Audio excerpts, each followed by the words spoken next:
Assalamu alaikum rahmatullohi va barakatuh. Урматтуу биздин көрөрмандар, көрүүчүлөр. Мынакей дагы бир теманын алкагында Садыбаков устаздан ушу маселени суроолу. Бул өтө көйгөйлүү маселе. Ушу азыркы жаштар кыз жигит болуп жүрүүнү бул ушундай жүрүш керек дегендей түшүнүшөт экен да. Ошол тууралуу азыр шариаттын өкүмү экенин кандай сурап алабыз?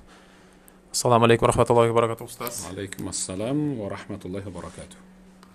Ушул бизде ушу азыр көбүнчө жаштар ушу ата энеси билбейм, бирок ушу кыз жигит болуп жүрүүнү бул туура азыркы жашоодо ушундай болуш керек. Биз антип жүрбөсөк, бирибизди билбейбиз, кийин характерибиз бирибиз менен келишпей калат, анан жашоо кыйын болуп калат деп түшүнүшөт экен да. Ушуну шариатта деги болобу? Бизде кыргыздарда ширеси кеткен дейт го. Ширеси кетип калыптыр, ширни кетип калыптыр деген сөз бар. Шариатта болсо жакшы бир бекем сөз бар да. Эгерде ким өзүн сактаса арамдан, Аллах Таала ага адалдан болуп көрбөгөндөй шириндик берет, татуу рахат берет.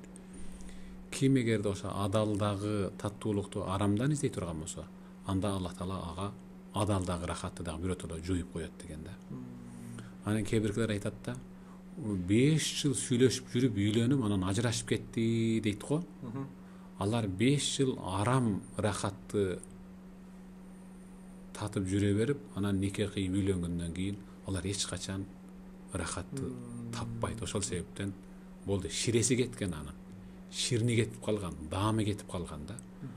Ошондон айфу ан нисаин настафу нисаукум, чоочун өзгө аялдардан өзүңөрдү оолактаткыла, силердин да аялдарыңар өзгө эркектер менен болбойт.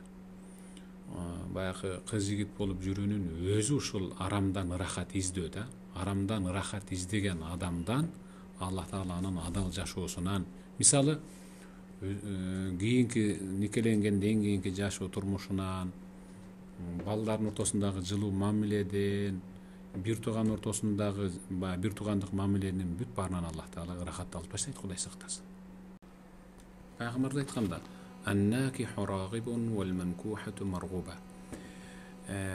Өзүнүн эртеңки келечегине жакшы, намыстуу кызды тандап никелеп алуучу эркек жана ошол өз намысы таза кармап никеленип жаткан аялдын, кыздын ортосунда деп атат.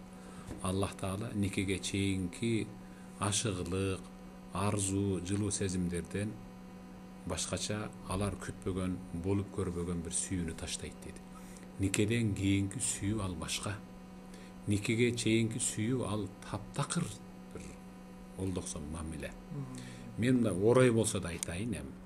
Тартып атасыңар деп атайын эми. Орой болсо да өзү мындай бетин тип сылап, тип айткан сөз анча болбойт да.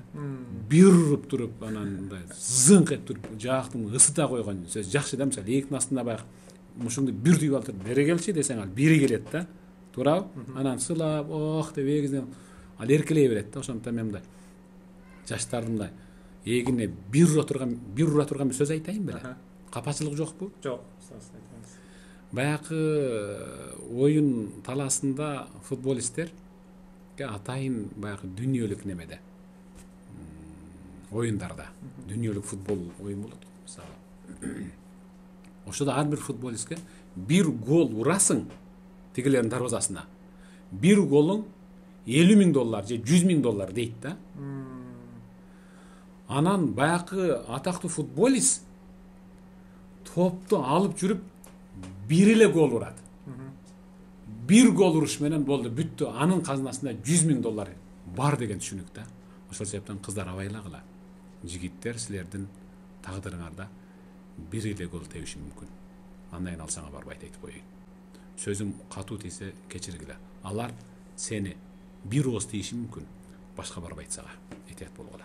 Сөзүм оор, бирок түшүнгөнгө жакшы эле.